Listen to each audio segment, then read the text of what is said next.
Sejam bem-vindos a mais um episódio do A Conversação, o podcast de cinema mais paz e amor de toda a internet brasileira.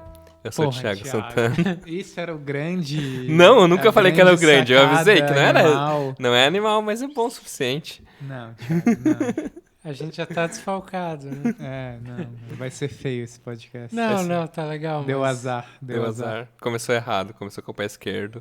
Mas eu achei que... Não, tá legal. Tá legal? Eu sou o Thiago Santana, esse à minha esquerda é o Vitor Viana. Olá. E o do outro lado da mesa é o Luciano Chossar. Boa Não, noite. tá à esquerda também. Tá à esquerda, mas tá do outro lado da Extrema mesa. Extrema esquerda. Luciano lenista. Trotskista. Hoje a gente vai falar sobre o filme mais recente e penúltimo filme do Quentin Tarantino. Era uma vez em Reticências Hollywood. Filme que eu vou fazer brevíssima sinopse aqui agora. Ele acompanha um ator de faroestes, Rick Dalton, que está em decadência, fazendo pontas em séries de TV. E o dublê dele, o Cliff Booth, que são dois caras inseparáveis. O Cliff faz tudo para ele quando não está sendo dublê. A gente vê os 2 dias, em 1969, desses dois caras. O Cliff trabalhando, tentando lidar com o fato de que ele está na decadência. Ele vai fazer uma ponta numa série de western, lidando com o fato de que ele meio que passou o tempo dele. Ao mesmo tempo, ele é vizinho do Roman Polanski e da Sharon Tate. Você vê um pouco da Sharon Tate ao longo do filme e vai meio que pronunciando que, segundo conhecimento popular, nesse ano ela vai ser assassinada pela família Manson, liderada pelo Charles Manson. O filme aborda esses 2 dias, aí tem uma grande elipse em que o Rick acaba indo para a Itália fazer faroestes spaghetti e volta em novembro, setembro, alguma coisa assim. E aí, nesse dia... Agosto. Alguma coisa assim. Você vê que a Sharon Tate já tá grávida, eles voltam pra casa e o Rick tá casado agora com uma italiana, ele não vai mais conseguir bancar o Cliff, como faz tudo, ajuda tudo, dirige pra ele. E aí a família Manson aparece de noite na vizinhança deles, com o objetivo de invadir a casa do Roman Polanski, que não tá em casa, tá na Europa, e matar todo mundo que tá lá dentro. Só que eles acabam se deparando com o Rick Dalton e acabam invadindo a casa dele e acabam sendo todos mortos, principalmente pelo Cliff e também pelo Rick com lança-chamas. E aí o Cliff, que tava loucão de ácido e levou uma facada na bunda, vai pro hospital, enquanto o Rick é convidado pela Sharon Tate e os amigos dela para tomar um drink na casa deles. E viveram felizes para sempre. Sim, que é o grande desvirtuação numa parada bem matando Hitler no cinema, incendiado. É digamos revisionismo assim, uma mudança, histórico.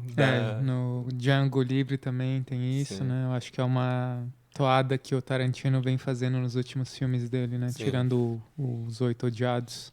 Fazer o cinema como essa máquina de poder mostrar o que poderia ter sido como um sonho e não como um pesadelo, digamos. Né? Que é a história real da Sharon Tate, na qual ela foi assassinada grávida e tal, por esses malucos da seita do Manson, ou no caso do Bastardos Inglórios, o Hitler ser assassinado no cinema de um jeito diferente, queimado e tal, né? De certa forma, exorcizar traumas sociais do século XX. Mas o que é estranho e interessante é que ele faz isso através do cinema dele, que é extremamente violento, né? Ele cria clímax de extrema violência para gerar uma espécie de catarse que muda a história, né? E o que vocês acham disso? Vocês acham que é legal ou... Eu acho... Assim, eu não consigo pôr carga intelectual muito nisso, sabe? Eu acho que é divertido, acho que funciona nesse nível. e não vou pensar muito a respeito disso, sabe?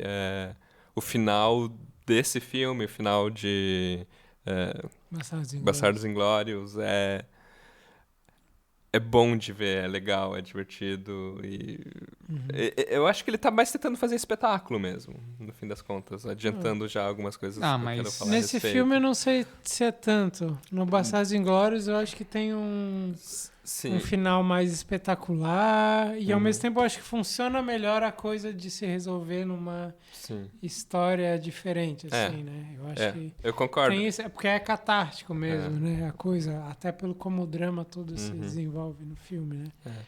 Nesse filme eu já acho que não é exatamente o que ele tá buscando também, assim, não é só fazer espetáculo, eu acho. Sim. Tu ia falar alguma coisa? Não, continua.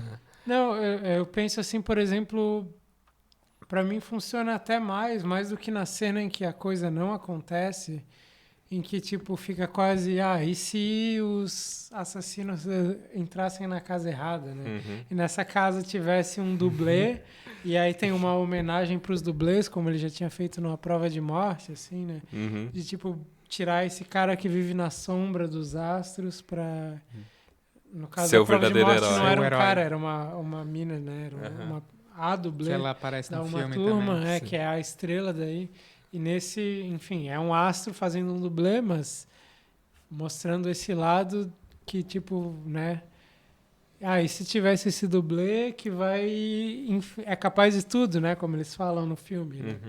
Inclusive capaz de enfrentar uns assassinos e o dublê com o seu pitbull, assim, né? O Brad Pitt com o pitbull. E eles, enfim, e se os assassinos escolhessem a casa errada, né? É um pouco o que acontece, assim, mas no fim, sei lá, pra mim, pelo menos, o final não termina fechado, porque eles podem voltar, outras pessoas. Eu não sabia exatamente a história, eu não sabia que realmente eram aqueles personagens. Eu sabia mais ou menos por alto, né? Que eram os fanáticos do Charles Manson que foram amando dele pra assassinar ela e tal. Mas eu acho que isso é essencial pra ver o filme, né? Tu tem que pelo menos saber quem é o Charles Manson, porque ele cria toda uma tensão na narrativa, de ter toda a parte da Sharon Tate que não acontece muita coisa, na verdade. A gente só vai acompanhando a vida dela. E só o nome Sharon Tate já evoca o massacre dos caras do Charles Manson. Né? Eu acho que tem uma coisa muito diferente, né, desse filme em relação aos outros filmes do Tarantino, que é uma falta de trama. Ele é muito mais, como eu ressaltei, acompanhar dias, sabe? Não tem um objetivo claro. Ele é meio contemplativo em vários momentos, assim, né? Acho que assim, o Tarantino nunca foi super da trama, assim, mas tinha trama. E esse filme especialmente não parece acontecer nada, assim, né? É só acompanhando esse clima da cidade, de como era a época, dessa decadência de uma Hollywood velha e tal, né? A grande tensão de você saber, ok, Sharon Tate vai morrer, vai ser massacrada por esses malucos, é algo completamente extra-fílmico. Se você não vai no filme com esse conhecimento popular, o filme é basicamente assistir o sofrimento de um ator que tá querendo se manter relevante e tem essa garota meio hippie, atriz em ascensão, que aparece um pouquinho, de vez em quando. E aí você se vê surpreso pelo que acontece no final, porque não tá esperando. Uma coisa só pra concluir um pouco o que eu tava falando antes, é que eu acho que ao mesmo tempo ele funciona um pouco como uma homenagem pra ela, assim, também. Sim. Não sei se vocês sentem, mas tem todo um respeito em torno da figura dela, assim, né? Sim, a cena em que ela vai ver o próprio filme no cinema, né? Eu acho que é muito, sei lá, representativa quanto a isso, né? É muito a atriz que está interpretando ela, vendo a atriz verdadeira no cinema e rindo e, sei lá, mostrando uma certa graça ali, uma certa carisma mesmo, assim, uma coisa que, tipo, se perdeu, mas que no filme é tratado com um certo carinho mesmo, eu acho, né? E eu acho que o filme todo, de maneira geral, é uma homenagem a ela, né? Porque É um grande trauma para essa cidade, talvez para os Estados Unidos todo, essa figura que é jovem, promissora, ser morta de uma maneira tão brutal, né? Junto com as outras pessoas que estão lá também, obviamente. Mas fazer esse final alternativo é um pouco... O que ele está exorcizando no filme é a morte dela, assim, né? Sim. E acho que também tem uma coisa de frustração da sociedade hippie da década de 60, assim, que havia toda uma grande esperança de amor livre, paz e amor, vamos ser felizes, vamos... E Hollywood também ser essa fábrica de sonhos, em que eles falam logo no começo, o vilão sempre vai perder pro mocinho, né, toda a toada da ideia, tudo vai dar certo, e aí... a coisa mais horrorosa acontece com a pessoa mais... o que o filme retrata, o que você imagina inocente. Sim. E colocam, inclusive, os assassinatos da família Manson como a morte dos anos 60, né? Assim, Sim.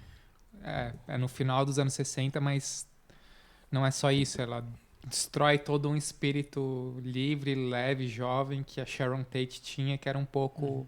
essa coisa hippie dos anos 60, acho, né? Sim. E até os próprios membros da família Manson são associados ao movimento hippie. Sim. De uma maneira que... a família Manson é uma bizarrice à parte, né? Sim, assim, sim. Não dá pra dizer, eles são hippies. Chamam eles o tempo todo de hippies. São nazistas. São malucos. Mas são cristãos. É uma mistura muito bizarra. E ao mesmo tempo no filme eles são meio capitalistas, porque eles fazem aquelas... programas para manter o rancho que eles... Sim. De aquelas passeios de cavalo. Tomaram ali, né? Tipo, é meio estranho tudo.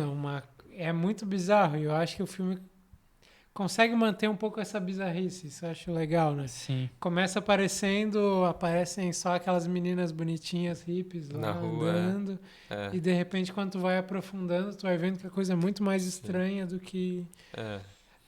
Pra quem tem realmente o background, já na primeira cena saca que é a família Manson. Né? Mas eu demorei, assim, pra descobrir, assim. Até a gente tava falando em off sobre a música que elas cantam na primeira cena, que já é a música do Charles Manson e tal, né? Mas eu não sabia disso antes de ver o filme, por exemplo. Tem uma cena bem longa que eu até pulei durante a sinopse, que é o Brad Pitt dá carona pra uma das meninas até o rancho... Spa, que é onde a família Manson... real também, né? Que eles moraram realmente lá. Né? E lá toda uma tensão deles ficarem de olho no personagem do Brad Pitt, o que ele vai fazer, e o Brad Pitt tá desconfiado de que eles estão... Que eles mataram o dono, talvez, ou sei lá. Pra ficar no lugar. Que é um cara que ele conheceu quando ele gravou lá, mas aí ele vai lá ver e, tipo... Tá tudo certo. Tá tudo certo, né?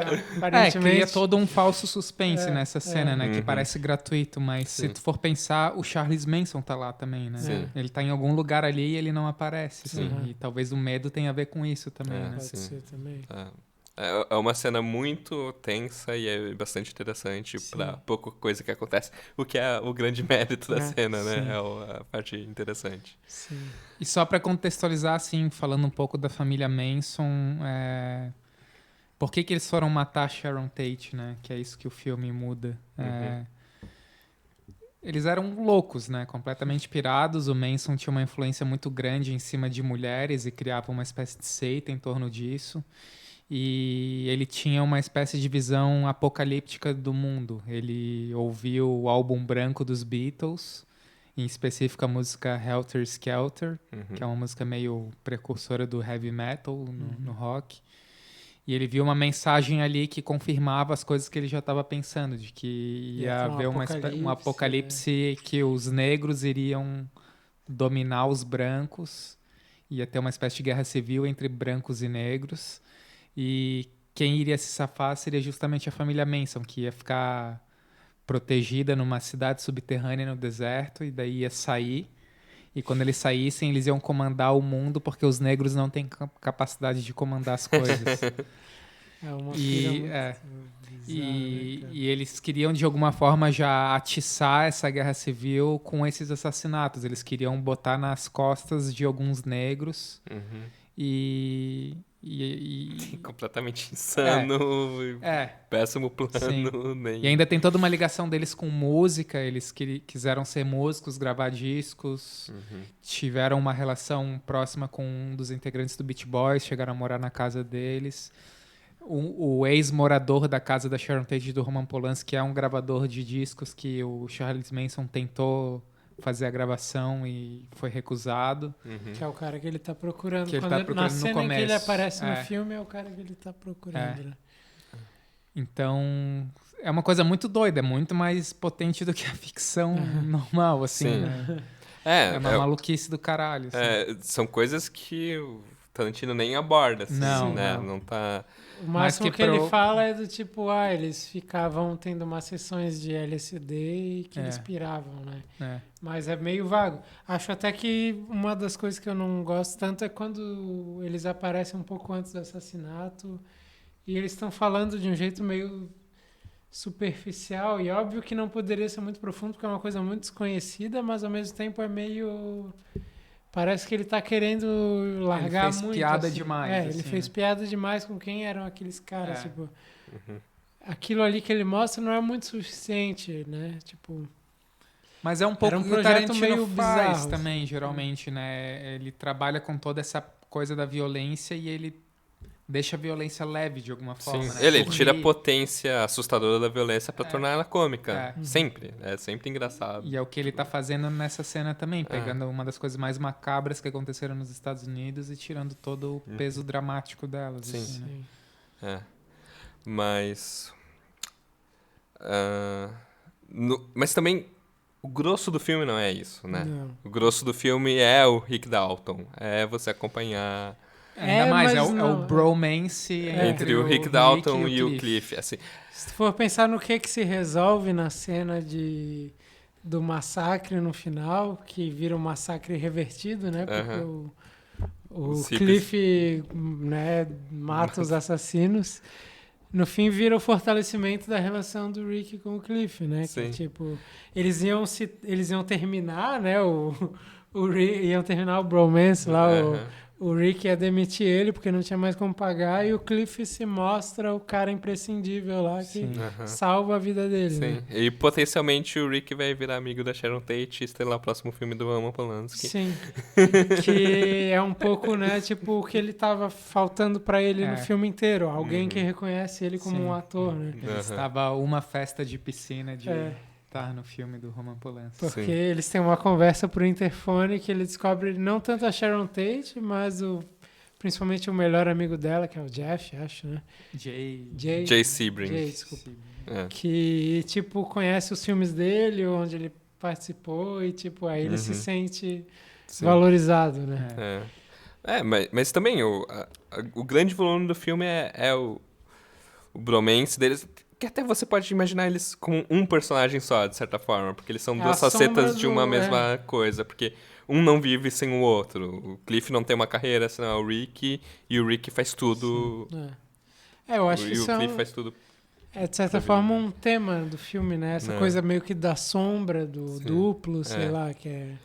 E aí os dois se veem num beco, assim, sem saída. As coisas estão ficando cada vez piores e...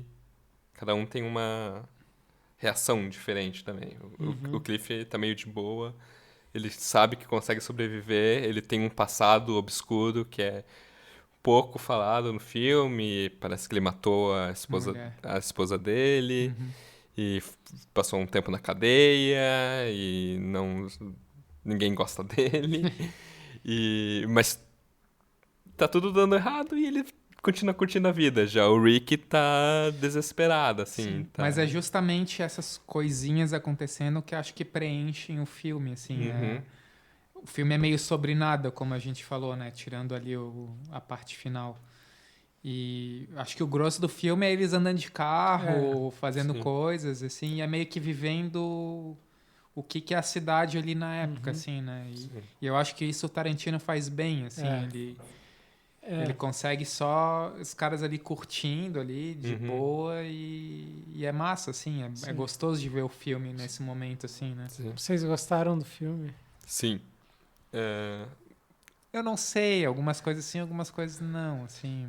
Sim. O final, eu confesso que eu fico um pouco ressabiado, assim. Eu acho também, que eu tava esperando acontecer a coisa com a Sharon Tate mesmo e fazer isso parece meio esquisito pra mim. Eu não sei explicar direito, mas... Não, eu concordo contigo, mas eu gostei do filme, assim. Uma das coisas que eu gostei é justamente essa potência de pegar esse vazio ali dos caras andando na cidade e aquilo ficar muito foda, assim, sei lá. Sim. E eu acho que tem a ver com uma coisa um pouco técnica mesmo, de como que ele filma, dos planos assim de trás do carro, como ele monta. Como ele muito escreve com o também, som, os diálogos são bem... Uma coisa que eu gosto muito é o som, assim, vendo no cinema isso você destacou mais ainda, mas a combinação das músicas da época com os rádios, com o barulho dos carros, com, de repente, tu tá naquele fluxo, entra um diálogo meio vazio, assim, às vezes entre o Cliff e o Rick, às vezes... Né, às vezes é quase uma montagem nem tão realista, porque tem esses discursos pelo áudio rolando, essas músicas, e em paralelo criando um discurso com a imagem, assim, sim. né? Sim. Essas são as coisas que eu mais gosto do filme, assim, eu acho. Mas eu valorizo o filme por isso. Apesar de eu também achar, como tu falou um pouco, que ele tem esses momentos em que ele se perde um pouco. Tipo o final, ou às vezes a montagem geral entre todas as situações que ele tenta agenciar ali. Talvez não funcione tão bem, mas de modo geral eu gosto assim do que ele está pensando, do que ele está propondo. Não sei. E tem toda uma homenagem também a certo tipo de audiovisual, assim, né? A um cinema meio B, a uma série de TV. Sim, ele tá falando de um período de transição do cinema, do audiovisual mesmo, assim, não só da grande popularização da TV e de como os astros tentam crescer nela e depois avançar para o cinema, como tem toda essa ideia do astro de cinema, machão que faz western, que nos anos 60 começa a sumir, que começa a virar o hippie cabeludo, um pouco afeminado, um pouco mais legal, divertido. E que vai virando o inimigo também, porque vai virando o vilão, porque o cara tá em decadência. E aí eles vão caracterizando esse vilão como o hippie, né? Sim. Pra, tipo... Mas sim, isso é muito presente mesmo, né? Sim, é a coisa da TV tomando conta o lugar do cinema um pouco, né? Tem muito discurso a respeito desse filme falando um pouco sobre como ele é, de certa forma, machista, como a violência é voltada para as mulheres. No caso do final, tem muitas mulheres morrendo, como a Sharon Tate aparece pouco.